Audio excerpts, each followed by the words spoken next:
Bonjour à tous, je m'appelle Concheloni Toledo Julie, je suis coach sportif depuis maintenant 10 ans. Je me suis formée aux États-Unis où j'ai travaillé pendant 7 ans, tout autant pour des pertes de poids, pour des prises de masse, pour des combattants de MMA ou de Jiu-Jitsu, pour des prépas physiques. Et aujourd'hui, je voulais vous parler d'un sujet que tout le monde doit savoir, c'est la perte de poids. Donc déjà, il faut faire la différence entre perdre du poids sur la balance et perdre du poids, s'affiner, perdre du gras, gagner de la masse musculaire.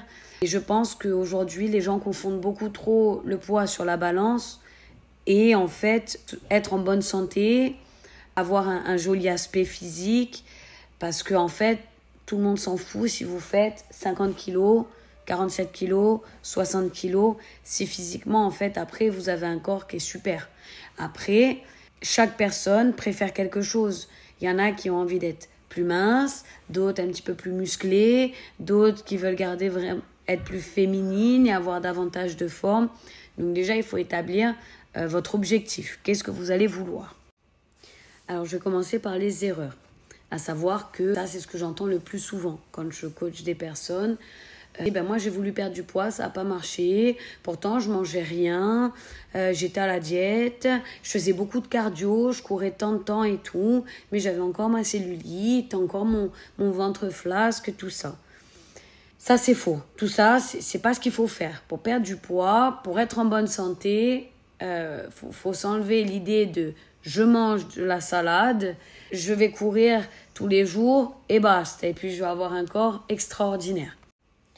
Donc là, j'ai cité les erreurs que beaucoup de personnes font.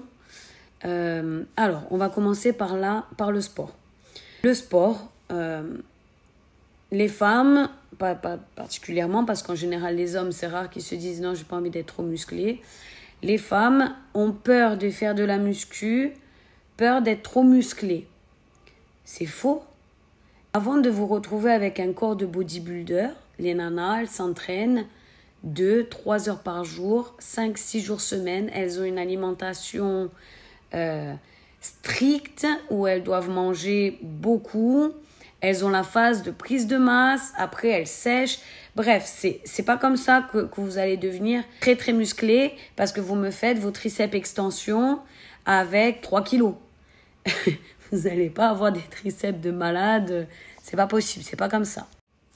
Alors, donc, numéro 1, si vous voulez changer l'aspect de votre corps, avoir un corps harmonieux, avoir une peau plus tendue, moins de cellulite, moins de flasque, avoir un peu des formes, il faut faire de la muscu. Si demain on devait choisir, allez, on va dire, on n'a vraiment pas le choix, il faut choisir entre la muscu et le cardio, muscu. Bien sûr que vous faites faire votre cardio, mais il faut prioriser la musculation. C'est ce qui va faire que votre corps va être harmonieux. Il ne faut pas avoir peur de mettre du poids. Mettez des poids. Vous n'allez pas avoir des jambes de suite super musclées.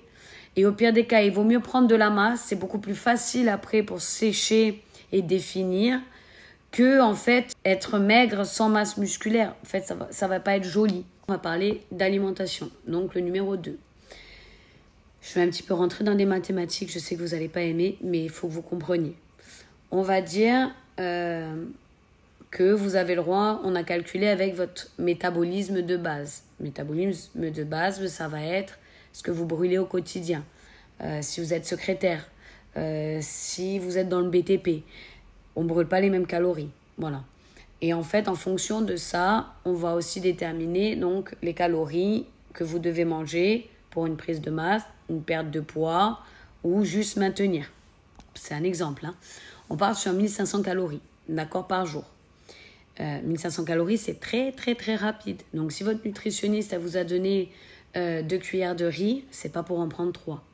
Si vous avez le droit à une demi-banane, c'est pas pour en manger une en entière. Voilà, donc déjà, ça c'est important. Il faut peser. Qu'on le veuille ou non, il faut peser. Je ne vais pas rentrer dans les détails macro et tout, sinon je vais vous perdre. Votre nutritionniste, elle part sur 1500 calories, d'accord? Et vous mangez super bien toute la semaine. J'ai mangé mes 1500 calories toute la semaine, mais le week-end, en fait, vous avez abusé. En fait, votre corps, il ne va pas se dire « Ah, c'est bon, aujourd'hui, il ne se renouvelle pas chaque jour, en fait. Donc, on va partir par exemple sur une semaine. Donc, on est parti sur 1500 calories par jour. D'accord? On va dire qu'à la fin, en tout, en 7 jours, vous devez avoir mangé à peu près 10 500 calories. D'accord? Ce qui se passe, c'est que si le week-end, en fait, au lieu de manger vos 10 500 calories, vous vous retrouvez à en manger 11 000, je ne sais pas combien, ben en fait, vous n'êtes plus en déficit calorique. Donc, en fait, vous avez ruiné le travail de toute une semaine en un week-end. Et c'est pour ça que parfois, il n'y a pas de perte de poids. Vous devez avoir un déficit en calories pour réussir à perdre du poids. Il n'y aura pas de secret. C'est comme ça. L'idéal, c'est de passer par une nutritionniste. Elle connaîtra un petit peu, elle arrivera à calculer votre métabolisme de base. Si c'est une bonne nutritionniste ou diététicienne, elle calculera votre indice de masse corporelle, mais correctement, en vous pinçant les petits bourrelets, un peu au niveau du ventre, au niveau de la culotte de cheval, etc. Donc au final, si vous respectez déjà le déficit calorique, ensuite que vous respectez la muscu, donc vous donnez à fond, c'est pas sorti. Vous devez sortir de la salle si c'était les jambes, presque avec les jambes qui tremblent, c'est comme ça, si vous voulez du résultat. Donc, je fais ma muscu, je brûle plus de calories, je construis de la masse musculaire, je perds du gras, vous dormez correctement, ben en fait, il n'y a pas de raison que vous ne perdiez pas de poids. Il n'y a pas de raison que vous ne perdiez pas de poids.